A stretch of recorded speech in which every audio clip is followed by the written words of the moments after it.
Now let's talk about NCLEX mindset during the exam. So we have 5 rules here. If you guys can remember 5 rules, I can guarantee you, you're gonna have a better mindset during the exam. So rule number 1, expect to get all the NCLEX questions. And I see this all the time. Students expect to get 75 questions and expect the computer to shut off. So don't do that. Do not expect the computer to shut off at 75 questions. Prepare yourself to go the distance. So always prepare yourself for the marathon and not really the short sprint. So the good news about getting more questions is that it means you're still in the game. If you actually did fail, it would have shut off a while ago. And I always tell students to prepare to go the distance. Just always expect the worst here. Okay, rule number 2, expect the first 10 to 15 questions to be very hard. And a lot of students are like, why, Mike? Well, the NCLEX is an adaptive test, right? Typically, it's gonna start off rough just because it's trying to gauge your skill level. So be sure to manage your anxiety at the beginning of the exam and don't freak out here. Simply try your best and really just focus on the basics. Focus on safety. Remember, the NCLEX can't fail you in the first 15 questions. So when it starts getting hard, just relax and focus on safety. It's just trying to get a feel of your knowledge level and really just see if you're a safe nurse. Now, the harder the questions get, this is actually a good sign. So many times students tell me like, Mike, the questions are getting harder, or my last NCLEX, the questions got harder and I freaked out. So just relax. Remember, it's a good sign. Okay, now more similar the questions get,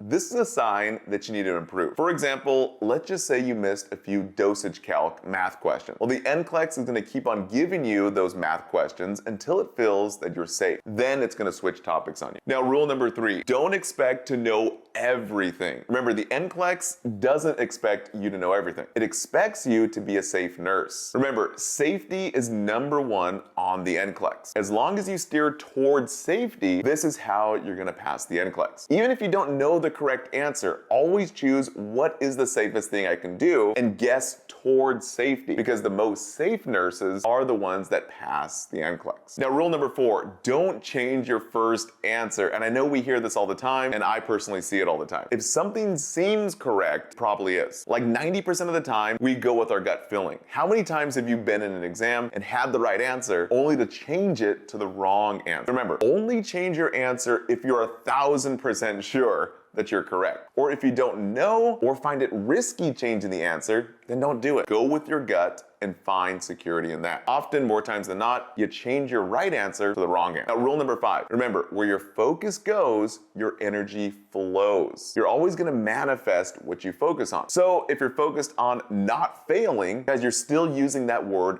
fail. I see so many students all the time saying, Mike, I don't want to fail. And they're using that word constantly. So stop, just please stop. Stop using that word. So imagine if you were a boxer right before a fight and all you're thinking about is, I don't want to lose. With all this anxiety mounting, right? You've already lost the fight in your head before you even got in the ring. So don't do that. Instead, do these 2 simple tricks to redirect your energy and focus. Now for one of my favorite topics, NCLEX test-taking strategies. After doing this for nearly a decade, we've made a list of 10 simple but powerful principles that's going to help you get the correct answer every single time. Or let's just say your quiz scores need to be improved. I would be sure to write these down. So number 1, avoid using absolutes on the NCLEX. So always avoid words like always, never, must, or even cure. It's always typically going to be wrong here. And see there, I use the word always. The NCLEX does not like absolutes, or even cures for that matter. The NCLEX will not suddenly cure or heal your client here. So a little example scenario. Let's just say you get a client with an acute asthma attack, and now all of a sudden you hear no wheezes. And you're like, yeah,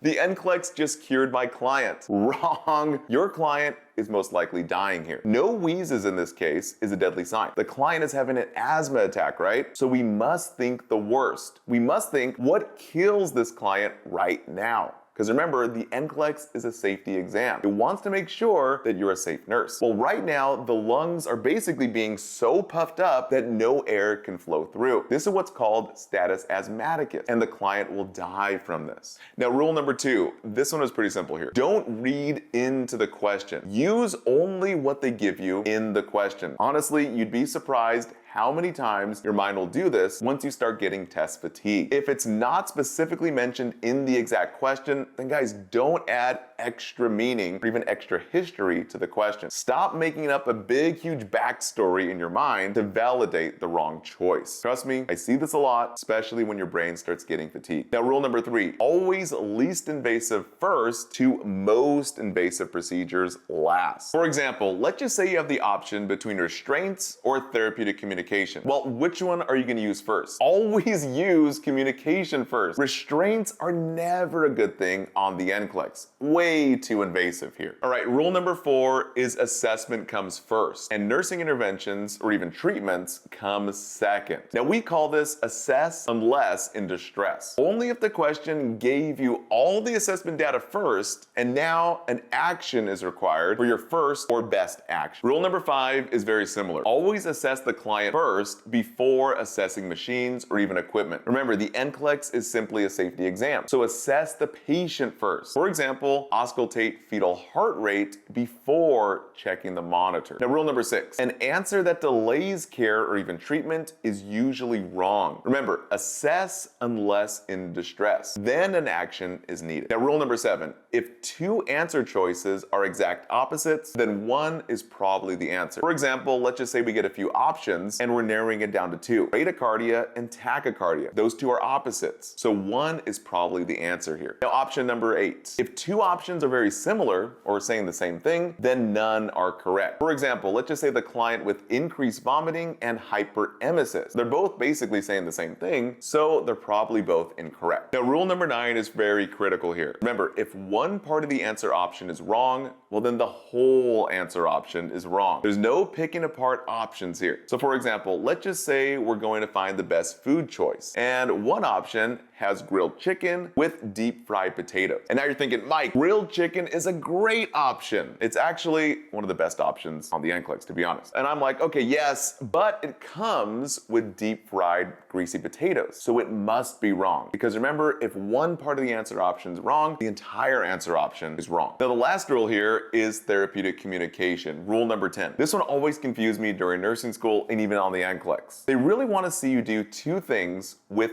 therapeutic communication. So number 1, you have to assess the client's feeling. We do this by asking open-ended questions. These are basically questions that are not yes or no responses. So allowing open-ended questions allows the client to talk and even express feeling, providing assessment here. Now, number 2 is we provide factual information. Simply just state the facts and then shut up. Like seriously though, just be quiet. No asking why, no saying, oh, like I understand, no offering your own advice or even your own experience, and no saying it's gonna be okay. This provides false reassurance. So again, remember, simply assess feelings and state the facts, and then be quiet. You're gonna get a lot more questions right.